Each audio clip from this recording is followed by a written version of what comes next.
लोग मुझे याद करते हैं, कभी अच्छा तो कभी बुरा मानते हैं।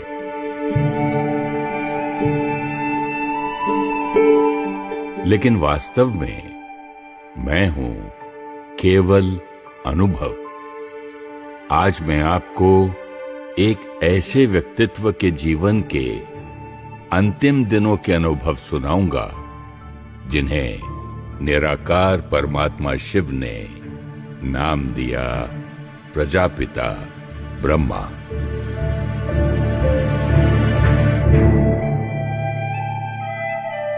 बात दिसंबर 1968 की होगी। आबू में सर्दी बहुत थी, जहां ठंड में लोगों को बाहर निकलना मुश्किल था।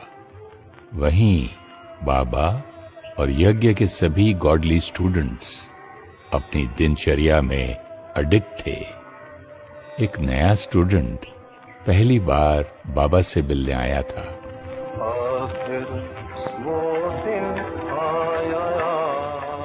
उसने अब तक केवल बाबा के बारे में सुना था, मधुबन के बारे में सुना था, निराकार परमात्मा शिव बाबा से योग पूरा था। उसे उत्सुकता थी कि देखूं तो जरा कौन सा वो भगीरथ है जिसे ज्ञान सागर परमात्मा ने चुना है। जब वो क्लास में आया तो बाबा ज्ञान मुरली चला रहे थे। पार्टी लेट आने के कारण वो स्टूडेंट पीछे जाकर बैठा। मन की बात उसने किसी से कही तो नहीं, लेकिन मुझसे छिपी भी नहीं, क्योंकि मैं ही तो वो सारे अनुभव हूं। बाबा मैं आ गया। बाबा मुझे देखो एक बार। बाबा मुझे एक बार देखो। कितने जन्मों से आपको ढूंढ रहा था, अब मिला तो भी पीछे बैठा हूं, दिख भी नहीं रहा आपको। इतने में बाबा दूर बैठे उस बच्चे को देखते हैं और कहते हैं, बच्चे तो सदा बाबा के दिल में बैठे हैं। जो बच्चे बाबा को दिल में बिठाते हैं ना, वो बाबा के दिल में बैठे होते हैं। फिर चाहे यहाँ सामने हो या पीछे, दिल में तो सब आगे ही आगे है ना। इतना सुनना था कि उस बच्चे की आंखों से आंसू बहने लगे। वो खुद को रोक नहीं पाया और दौड़ के जाकर बाबा की गोदी में सर रखकर रोने लगा। बाबा ने बड़े प्यार से उसके सर पर हाथ फेरा और बच्चे बच्चे कहते हुए उसे खूब प्यार दिया और फिर उसे अपने सामने बिठा लिया। कमाल है शिव बाबा की। शिव बाबा ने ब्रह्मा बाबा को उनके 60 वर्ष की आयु में चुना, लेकिन आज भी 93 वर्ष की आयु में भी बिना आधार एकदम योगी राज की बैठक है। सिर्फ यही नहीं, आने वाले कुछ दिनों में उसने देखा कि बाबा यज्ञ प्रमुख होते हुए भी यज्ञ का हर एक छोटा बड़ा काम खुद करने से हिचकते नहीं थे।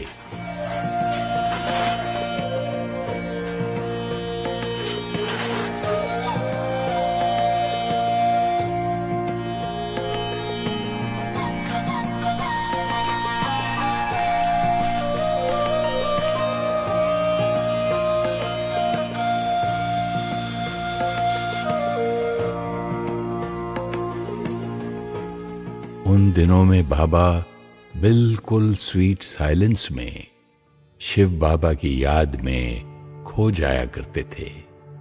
इतना कि उन्हें आसपास होने वाला शोर या आवाज का कोई भान नहीं होता था। एक बार बाबा मग्न अवस्था में बैठे थे कि ब्रह्मा कुमारी कैलाश बाबा से मिलने मधुबन आई हुई थी। जब वो बाबा के कमरे में गईं, तो उन्हें बाबा के फरिश्ते स्वरूप के वाइब्रेशन अनुभव हुए।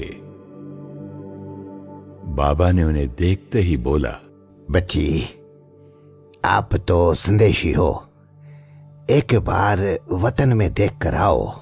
कि वतन वाले बाबा और इस बाबा में कितना फर्क है। दरअसल बात कुछ वर्ष पहले की है, जब कैलाश बहन ने बाबा को बताया था कि सूक्ष्म वतन में जो आकारी ब्रह्मा बाबा हैं वो बहुत सुंदर है, उनकी तो तुलना ही नहीं हो सकती। तब से बाबा ने भी खुद के पुरुषार्थ की तीव्रता को बढ़ा दिया था। बाबा के प्रेम पूर्ण आग्रह को स्वीकार कर बहन वतन गई। जब वापस आई तो बोली, बाबा, वतन में तो आप ही थे। नहीं बच्ची, बाबा तो यहाँ है ना। बाबा वतन नहीं जा सकता, इसीलिए तो आपको भेजा। हाँ बाबा, लेकिन वतन में भी आप ही थे, एकदम ऐसे ही, लाइट ही लाइट, सुंदर ही सुंदर। बाबा ने सुना और धीरे से बहन को कहा, बच्ची, ये बात तुम्हें किसी को बतानी नहीं है। बाबा को भी अपने अव्यक्त होने के इशारे मिल रहे थे और अनेक अन्य आत्माओं को भी। पुष्पाल दादी जब मधुबन में इन दिनों में थीं, तो देखा कि बाबा और दो दादियां क्लास से बाहर आ रहे हैं। उन्होंने देखा कि दोनों दादियां तो जमीन पर चल रही हैं, लेकिन बाबा जैसे जमीन से धीरे धीरे 2-3 फुट ऊपर ही चल रहे हैं। दादी ने देखा और एकदम आश्चर्यवत होकर एक टक देखती रही। उनको लगा जैसे बाबा फरिश्ते के समान उड़ते जा रहे हैं। कुछ देर बाद वो दौड़ कर गई और बाबा को पकड़कर कहने लगी, बाबा, अब मत जाओ, यहीं रहो ना। हाँ बच्ची, बाबा तो यहाँ ही है, आपके पास है बच्ची। बाबा तो पास है ही और सदा रहेगा। उनके तो वो और करीब होते हैं जो दिन रात शिव बाबा के प्यार में खोए रहते हैं। ब्रह्मा बाबा उसी प्यार की पालना देने के निमित्त थे। वो बच्चों से दूर कैसे हो सकते थे?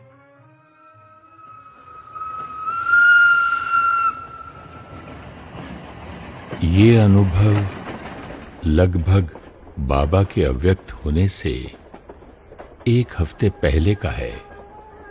दिल्ली से जगदीश भाई, जिन्हें प्यार और सम्मान से बाबा भी भाई साहब कहते थे, बाबा से मिलने आए थे।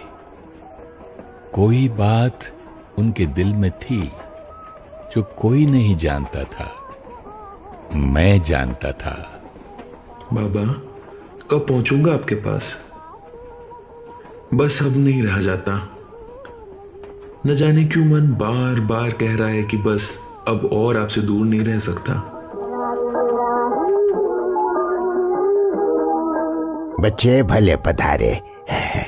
बाबा भी बच्चे को देखना चाहता था। बोलो बच्चे, कैसे आना हुआ? बाबा, बस मुझे यहाँ कुछ दिन रहना है। मैं आपके पास ही रहना चाहता हूँ कुछ दिन। मुझे आपसे बिल्कुल अलग नहीं रहना है, बस बाबा, और कुछ नहीं। लेकिन बच्चे, वो किताब छपवानी है, बहुत जरूरी है। आप आज रहो, लेकिन कल ही जाकर उस किताब को छपवाओ। जी बाबा, सेवा तो जरूर होगी, लेकिन मन अजीब सा महसूस कर रहा है। बच्चे, बाबा चाहते हैं आप उस सेवा को करो। लेकिन बाबा, मन शिव बाबा में लगा रहे तो मन कभी परेशान नहीं होगा। यहाँ सब ठीक है और ड्रामा अनुसार ठीक ही होगा। आप सेवा पर जाओ। दोनों एक दूसरे के दिल को जानते थे, लेकिन दोनों ने वही किया, सेवा। ईश्वरीय कायदे और डायरेक्शन का सम्मान कितना कठिन होता है कर्तव्य और मर्यादा को निभाने के लिए अपनी भावनाओं को समेट लेना। जब भावनाएं इतनी शुद्ध और निस्वार्थ प्यार की हो तब तो और ही मुश्किल हो जाता है। लेकिन इस मुश्किल को भी बाबा ने सरल कर दिखाया। बच्चों को बाबा से बहुत बहुत प्यार था। बाल्यकाल से उनको ही अपने पिता के रूप में देखा था। और सच बताऊं तो बाबा को भी सभी बच्चों से बहुत प्यार था। बच्चे और बाबा एक दूसरे के बगैर जीवन की कल्पना भी नहीं कर सकते थे। दादी प्रकाशमणि बॉम्बे में सेवा अर्थ थी, लेकिन मास में एक बार मधुबन आ ही जाती थी। बात है 1969, 17 जनवरी शुक्रवार की। दादी एक छोटा सा ग्रुप लेकर मधुबन आई थी बाबा से मिलाने। ग्रुप 16 जनवरी को ही वापस चला गया। दादी को एक दिन और रुकना था, क्योंकि आबू में जो म्यूजियम है उसकी बिल्डिंग को खरीदने की कुछ बात चल रही थी। वैसे तो बाबा दादियों को कभी मधुबन में एक दिन भी एक्स्ट्रा रुकने नहीं देते थे। हमेशा कहते, बच्चे आप सेवा पर हो, छुट्टी पर नहीं। बादल बनकर आए हो, ईश्वरीय प्यार का जल भरो और जाकर तड़पती हुई आत्माओं पर बरसो। गो सून एंड कम सून। तो दिल होते हुए भी दादियां कभी मधुबन में बाबा के साथ एक्स्ट्रा नहीं रुक पाती थीं। इधर दीदी मनमोहिनी इलाहाबाद मेले की सेवा पर गई हुई थी, तो बाबा के संग रहने वाली इशू दादी ने दादी प्रकाशमणि से कहा, दादी, दीदी इलाहाबाद में है और बाबा की तबीयत थोड़ी सी ऊपर नीचे है, तो आप रुक जाओ ना। ईशु दादी, रुकना तो मैं भी चाहती हूँ, पर बाबा तो सेवा पर एब्सेंट नहीं होने देंगे ना। हाँ, सच ही था। बाबा कभी बच्चों को सेवा में किसी भी तरह की कमी नहीं रखने देते थे, क्योंकि बाबा खुद अपने अनुभव से जानते थे कि सेवा से सुख और संतुष्टता बहुत सहज प्राप्त होती है, क्योंकि सेवा के दौरान शिव बाबा की याद बुद्धि में नेचुरल रहती है।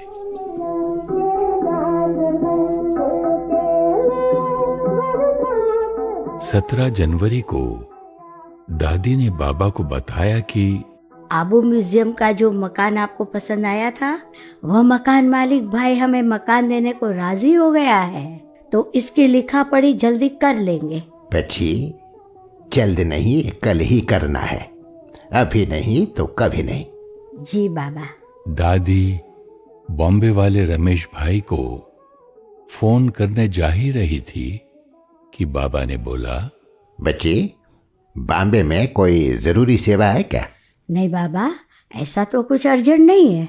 बच्ची, आप रुक जाओ, अभी कुछ समय तो आपको इधर ही रहना है।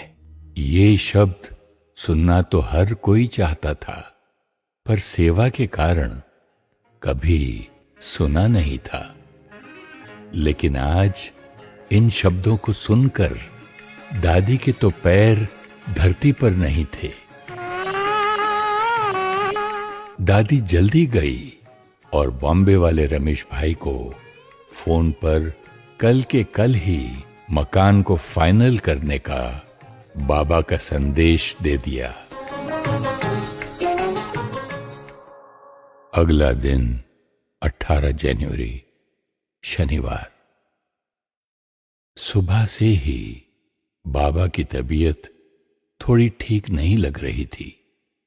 दादी जब बाबा के कमरे में गईं, तब देखा बाबा शिव बाबा की याद में बैठे हैं। तबीयत ठीक ना होने के बावजूद बाबा के मुखमंडल पर असीम तेज था। दादी को देखा तो बाबा उठकर क्लास की ओर जाने लगे। बाबा, आज आप यही रुक जाइए। आपने जो ज्ञान की पॉइंट सुनाई थी ना, मेरा मन है मैं क्लास के साथ उसका चिंतन करूं। आज आप थोड़ा आराम कीजिए। दादी को अंदर से मालूम था कि बाबा रुकने वाले नहीं, क्योंकि 1936 से लेकर अब तक बाबा ने एक दिन भी क्लास किसी भी कारण से मिस नहीं की थी। उन्हें थोड़ा अलग महसूस हुआ जब बाबा ने कहा, ठीक है बच्ची, भले। दादी ने बाबा को धीरे से कहा, बाबा, डॉक्टर को बुला लेते हैं, वह आकर सिर्फ थोड़ा सा आपको देख जाएंगे। नहीं बच्ची, डॉक्टर की जरूरत नहीं है। बाबा सुप्रीम सर्जन से बात कर रहा है, लौकिक डॉक्टर की जरूरत नहीं। आप जाओ, क्लास में देर नहीं होनी चाहिए। बाबा की आज्ञा मानकर दादी क्लास में चली गई। क्लास खत्म होने के बाद आकर देखा तो बाबा के बगल में सभी सेवा केंद्रों के बच्चों की चिट्ठियों का अंबार लगा हुआ था। दादी ने बाबा से कहा, बाबा, आज रहने दीजिए ना, कल लिख दीजिएगा जवाब। आप थोड़ा आराम कर लीजिए। बाबा लिखते ही जा रहे थे और सिर्फ सर हिलाया। दादी ने देखा बाबा एकदम सीरियस होकर पत्र लिख रहे थे। फिर से दादी ने प्यार से बोला, बाबा, आप आराम कर लीजिए। नहीं बच्ची, ये बहुत आवश्यक है। आज बाबा को सारी चिट्ठियों का जवाब देना ही है। बच्ची, बाबा ठीक है, आप नाश्ता कराओ, फिर बाबा और आप सैर पर जाएंगे। जी बाबा कहकर दादी चली गई और बाबा चिट्ठियों को गौर से पढ़ने लगे। देखा है तुमको बाबा, रूहों को प्यार करते। किसी सेवा केंद्र की एक चिट्ठी में बहुत सारे बच्चों ने बाबा को याद प्यार दिया था। उस चिट्ठी के अंत में हर एक का नाम साइन किया हुआ था। बाबा ने उत्तर में एक एक बच्चे का नाम लिखा और फिर याद प्यार और नमस्ते लिखा। बाबा को मन में था कि एक भी बच्चे का नाम नहीं छूटना चाहिए, इसलिए बाबा बार बार उनके नाम मिला रहे थे। एक एक बच्चे को नाम सहित याद प्यार। इतना संवेदनशील और इतनी विनम्रता, इतना प्यार करेगा कौन?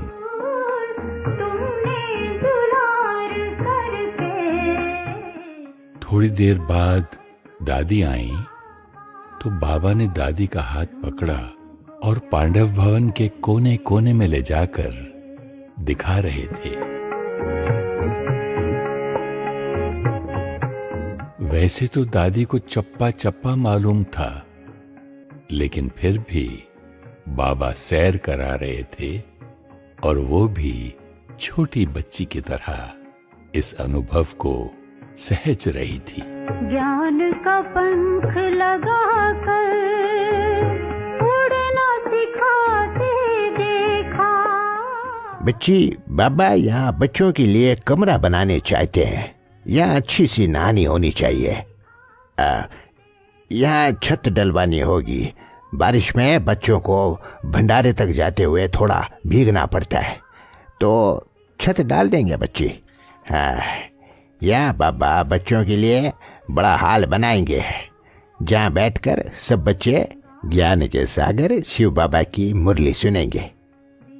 हाँ, देखो बच्चे, यहाँ दाल रखते हैं, यहाँ चावल रखते हैं। तबीयत के कारण बाबा भंडारे में करीब 3 दिन से नहीं गए थे, नहीं तो रोज बाबा भंडारे का चक्कर जरूर लगाते थे और हाथ भी बटाते थे। बाबा दादी को भंडारे का सब कुछ दिखा रहे थे। भोली दादी को पता चला बाबा भंडारे में आए तो वो तुरंत दौड़ कर आई और भावुक होकर बोली, बाबा आप भंडारे में 3 दिन बाद आए हैं, मैं आपसे मिल भी नहीं पाई बाबा। तभी बाबा ने भोली दादी का हाथ पकड़ा और लंबी दृष्टि दी और कहा, बच्ची आज जितना मिलना है बाबा से मिल लो, अपनी पूरी दिल से बाबा से मिल लो बच्ची। बाबा भी है, इधर ही बाबा से मिल लो। भोली बच्ची, वाह बच्ची।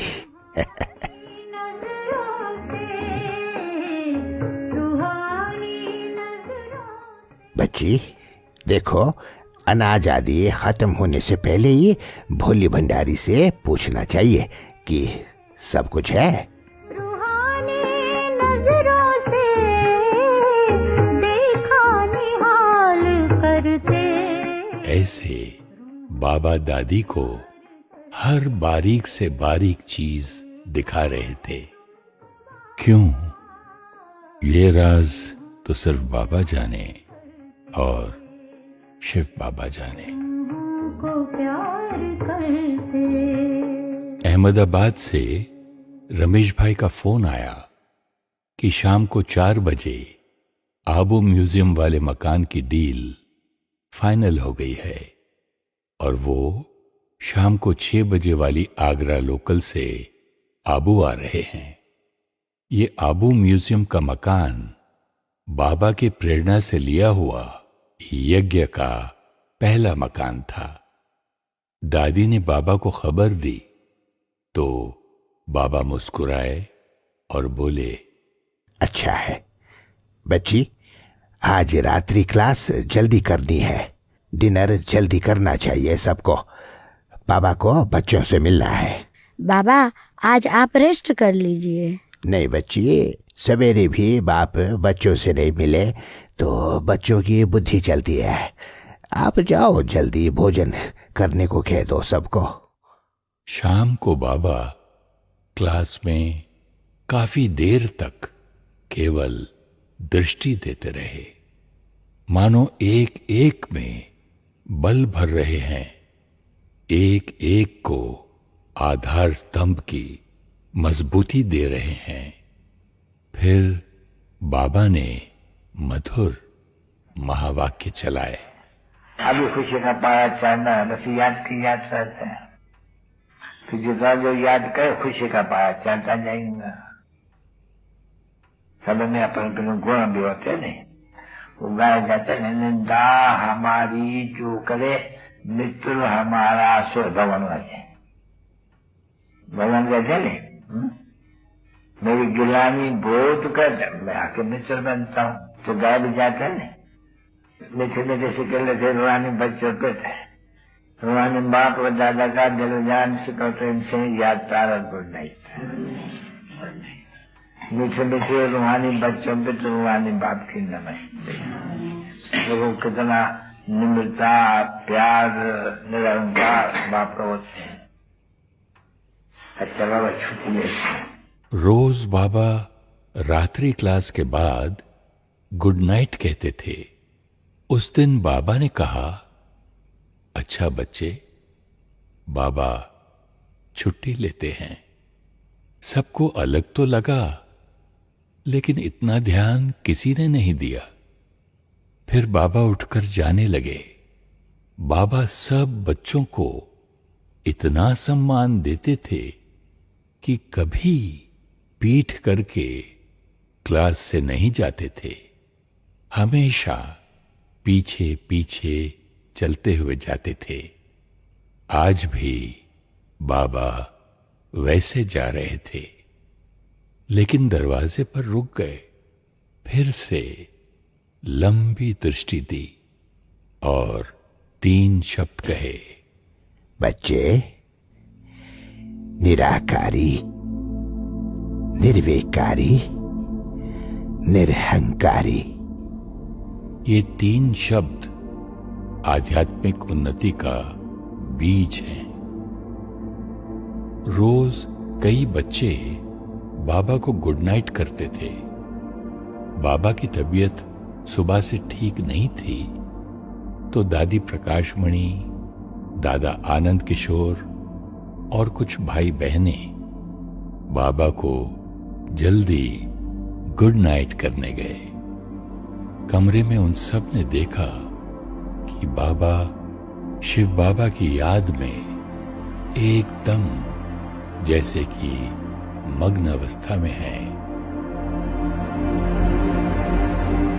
शिव बाबा और ब्रह्मा बाबा की रूह रिहान चल रही है। कमरे में अशरीरीपन का एक चमत्कारी वायुमंडल था। हर एक को शरीर का भान ही नहीं रहा।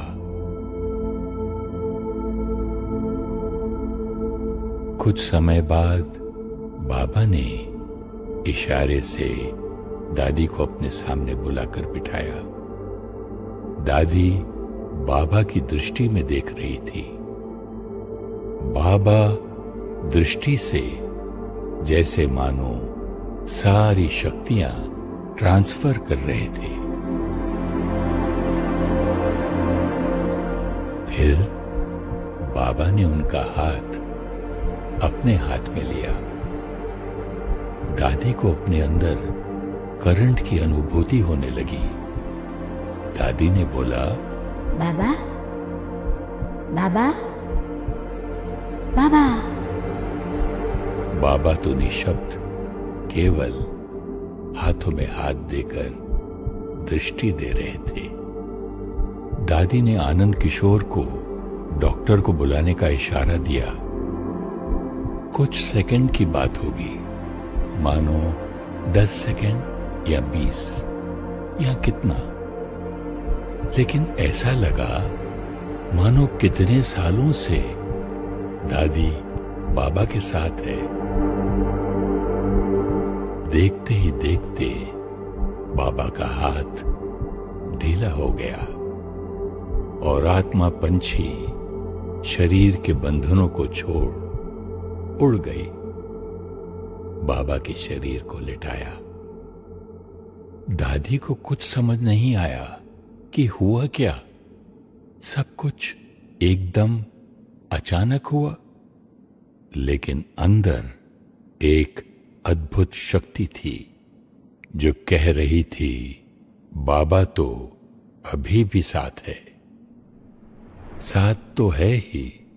कई बार बाबा ने अपने बच्चों को शब्दों से, इशारे से, अपने कर्म से एहसास कराया था कि बाबा का साथ उनके ऊपर मां की स्नेह की छाया समान सदा बना हुआ है और रहेगा ही। कुछ ही देर में डॉक्टर आए और उन्होंने कहा कि प्राण पंछी तो उड़ गए। सुनकर बड़े ही शांत भाव से दादी ने कहा, ड्रामा की भाभी, बाबा तो अभी भी साथ ही है। डॉक्टर भी अचंभित थे कि इतना प्यार करने वाले बाबा के अचानक चले जाने से भी इनके बच्चे ऐसे कैसे स्थिर हैं। उत्तर तो मैं जानता हूं। वर्षों की तपस्या, शुद्ध ईश्वरीय प्यार और सत्य ज्ञान की पालना, यही आधार था उस स्थिरता का। दादी ने तुरंत सबको टेलीफोन किया। हर एक को दादी की स्थिरता देखकर आश्चर्य हो रहा था। ऐसा लगा जैसे बाबा ही अपनी शक्ति से सब करा रहे हैं। ड्रामा की भावी बाबा अव्यक्त हो गए। ये वाक्य दादी ने उस दिन न जाने कितनों को सुनाए होंगे।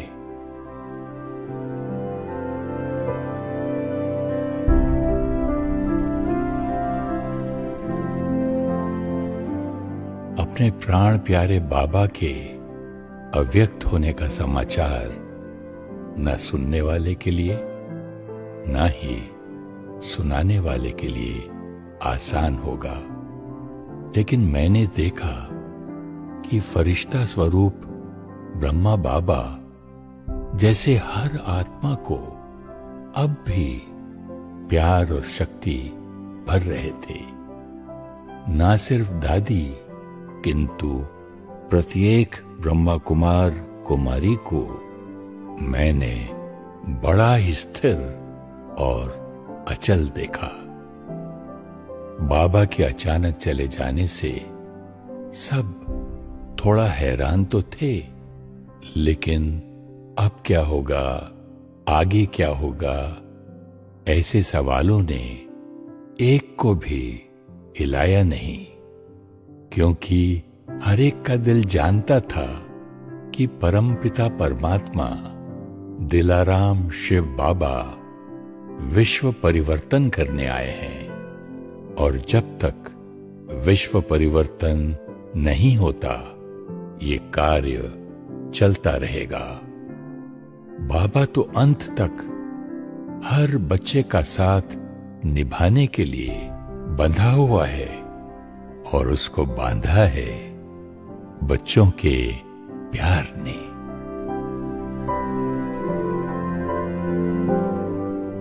आज भी वो दिन मुझे नहीं भूलता। मैं जानता हूं विश्व कल्याण का महान कार्य शिव बाबा ही ब्रह्मा बाबा द्वारा बच्चों से करा रहे हैं। बच्चे तो केवल हाथ हैं।